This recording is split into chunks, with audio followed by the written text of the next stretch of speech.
Chegamos ao terceiro bloco do programa Urbanidades, número 55. Eu tenho que dizer de novo que você tem 54 outros programas para assistir pela internet através do site www.programaurbanidades.com.br.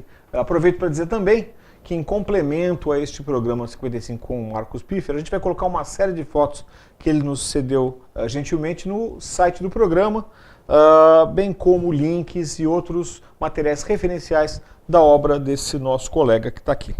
A gente abriu no último bloco a questão de um livro que você falou que era mítico, que é um livro sobre o litoral norte. Eu quero pegar daí. Por que ele é mítico? Esse livro para mim é o trabalho mais precioso que eu fiz, né, em todos os tempos. Parte da minha família é de São Sebastião e de Ilhabela, né, e todas assim, as minhas férias eram na casa do meu bisavô lá, que tinha um quintalzão. Então, a parte da minha infância e adolescência foi extremamente ligada ao litoral norte, né? De pegar o carro, as estradas de terra, aqueles caminhos que a gente fazia pelo mar, a travessia para Ilhabela, que era um pouco mais lenta, também essa própria viagem a São Sebastião era uma coisa bem demorada. E no final dos anos 80, com o asfaltamento, né, da SP-55, aqui a nossa Rio Santos, começa um processo de transformação no litoral que ele não estava preparado, a mesma ilha, né? Você tinha tantas praias que eram de acesso quase que impossível. Quase que impossível, exatamente. O acesso restrito de barco. E eu vi aquilo e aquilo assim me tocou muito, assim, negativamente, né? Eu vi um espaço que para mim que era extremamente querido, o início de um processo de transformação negativo, né? Uma visão também do urbanista, sabendo que nenhuma daquelas cidades tinha preparo, né? Eu se preparado para o que vinha acontecer. E aí eu comecei meio que por acaso, por um convite de uma galeria de São Paulo, a Galeria Sadala, que não existe mais, ela ia fazer uma exposição com esta pegada de artistas que ou viviam no litoral ou tinham trabalho sobre o litoral, e falando disso, desse momento de transição, né, de um sentimento, isso é uma fala do Cristiano Mascaro, que foi nosso professor, o sentimento generalizado de perda, né? Era uma coisa que estava no ar.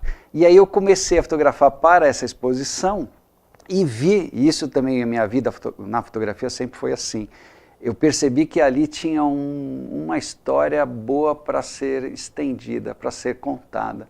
Eu participo dessa exposição que é em 89, se eu não me engano, 89, 90, e daí eu começo um grande corpo de trabalho que demorou 10 anos para ser feito.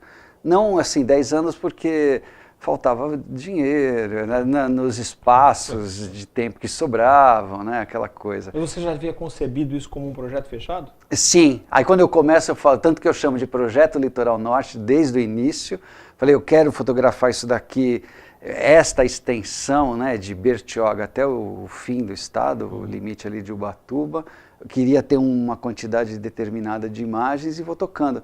E é um projeto assim que para mim é muito querido e foi o que me deu mais, não um retorno, que eu tive uma resposta mais assim, gratificante. Mais gratificante. Né? Eu ganhei o principal prêmio da época na fotografia, que era a bolsa da Fundação Vita, né? Eu fui bolsista durante um ano deles para conseguir concluir o trabalho. Só para quantificar, quantas fotos você fez? Não quantas estão nesse trabalho, mas quantas você acha que você fez? Olha, é interessante isso comparar com atualmente, né? Como eu falei, era tudo fotografado em 6x7, câmera 120, então não é assim um número tão grande. Se for comparar hoje uma viagem que eu faço com uma digital, não chega nem a 1/10. Mas fotografei bastante, bastante. E aí como é que você jogava o olhar? Porque uma extensão territorial enorme, né? E você foi fazendo trecho a trecho? Fui trecho a trecho. Aí isso também acho que tem um pouco da arquitetura, do planejamento, da logística, né? O dinheiro era absurdamente curto, então na casa de amigos ou parentes que me acolhiam. PB ou colorido? PB, integralmente PB. Integralmente PB. Esse livro você editou? Eu editei, ele é publicado no ano de 2000. Com uma exposição, isso é muito interessante falar, que eu me orgulho bastante disso. Ele foi lançado em São Paulo com uma exposição no MAM, Museu de Arte Moderna, e todas as imagens que estão no livro passaram a integrar o acervo do MAM, que é significativo. São 88 imagens dentro do MAM, 6 ou 8 imagens dentro do MASP, 50 imagens dentro do MIS e acho que 2 dentro do MAC. Então, é um trabalho, claro, né, tem um certo peso. Bom, eu quero fazer um pulo aqui para a gente chegar no tema que eu estou segurando aqui, né? Quando é que surge a Guaiaó? O que é a Guaiaó? O que é Guaiaó? O que é Guaiaó, né? Guaiaó é interessante que, para mim, quando eu pensei esse nome, eu achei que era um nome de conhecimento geral em Santos, né? Mas não é. Guaiaó é o nome ou a maneira como a nossa ilha, a ilha de São Vicente, onde se encontra a cidade de Santos e a de São Vicente, era conhecida na época do descobrimento. Então, é como provavelmente os índios que aqui habitavam chamavam esta ilha. A origem do nome é controversa, isso eu explico na número 1. Uma parte dos estudiosos dizem que é de origem tupi e uma outra parte diz que é de origem semita. Você fala na número 1. Essa aqui que eu tenho na mão é a número 7. Número 7. Ela é... Qual é a periodicidade? Ela é quadrimestral. São 3 ao ano. 3 ao então. ano. E... Bom, é só você que faz? Como que é? Apresenta a sua Não, ela revista. é uma ideia minha, né? Eu senti a falta aqui em Santos de um veículo impresso, uma mídia impressa, que discutisse a cidade através da produção artística, né? Então a gente não fala, por exemplo, diretamente de política, não tem um artigo sobre política. A política está entremeada na nossa vida e aí dentro também. Mas a gente não fala especificamente disso. A gente fala de história, a gente fala de artes plásticas, de fotografia, de cinema, de gastronomia, né? Só complementando essa questão da política, quer dizer, eu dei uma olhada, né, na última que você me cedeu, e é lógico que pela própria... a política está implícita nos articulistas. É lógico, É impossível fugir disso. Impossível, não dá para dissociar isso. Mas né? acaba sendo a dose certa, né? Sem dúvida. Ela não é panfletária de maneira nenhuma, mas ela tem uma ligação muito forte, uma coisa que a gente não falou ainda, que eu considero importante. Eu sempre tive um pé na questão ambiental, né? Sempre, desde a minha mais remota... O livro Litoral Norte você não tem como também, fugir disso. não tem como fugir disso. Então isso está muito presente sempre na revista também. Eu deixei a revista para o final, a gente não tem muito mais tempo, infelizmente, mas por quê? No dia 24 de maio agora, vai ser lançado esse exemplar. Exatamente. Que tá Recém saído da gráfica. Pois é, estou com um cheirinho de tinta, ótimo, né? Mas também, além da revista, bom, fala um pouco sobre onde é o lançamento, onde ela está disponibilizada, onde é que o telespectador que se interessa por uma revista como essa pode encontrá-la? Então, em Santos é possível encontrar em 20 pontos de venda. As principais bancas, as principais livrarias, o nosso ponto central é a Livraria Martins Fontes, lá você encontra o ano inteiro todos os números. Você tem o site, né? O teu tem site o meu site, esses pontos de venda? Exatamente. Tem o site da revista, onde estão esses pontos listados. Está na tela. O site da revista está vocês na tela agora. E pelo Facebook também ela tem uma página dela. Então, não encontrou em algum lugar, por um desses 3 canais vocês chegam em mim e conseguem o exemplar. Ok.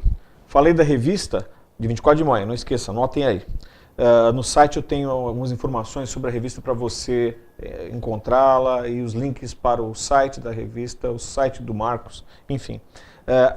Dia 10 de maio agora começou uma exposição tua também, não é isso? Exatamente, começou no Sesc Santos, ali na Conselheiro Ribas, uma exposição muito interessante. Eu acabei de falar da questão ambiental e ela é, a gente chama de mata urbana. Cadê a mata que estava aqui? Cadê a Mata Atlântica que estava aqui? E o que é essa exposição?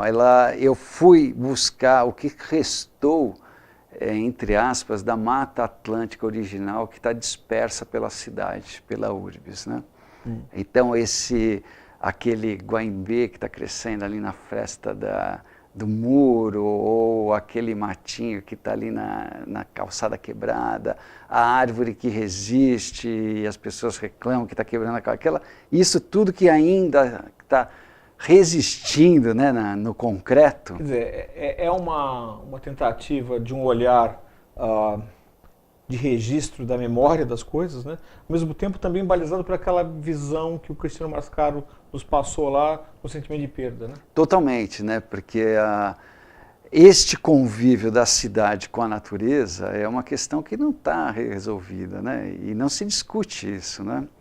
A gente tem um grupo de pessoas que batalha em prol do aumento da mancha verde na cidade, enquanto você tem um grande grupo que reclama que cai folha no carro, que o passarinho faz cocô no carro novamente, né?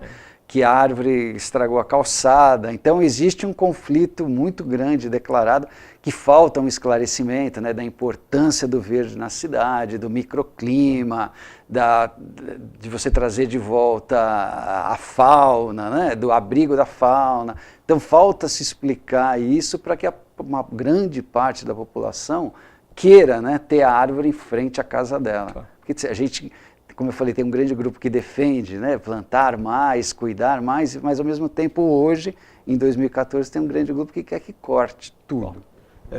Só para complementar, eu acho que é interessante isso, né? É a fotografia com um olhar artístico, mas com uma intenção, né? A intenção, não é bem o termo intenção, com um engajamento em cima de uma ideia que é essa da preservação e do resgate da questão ambiental.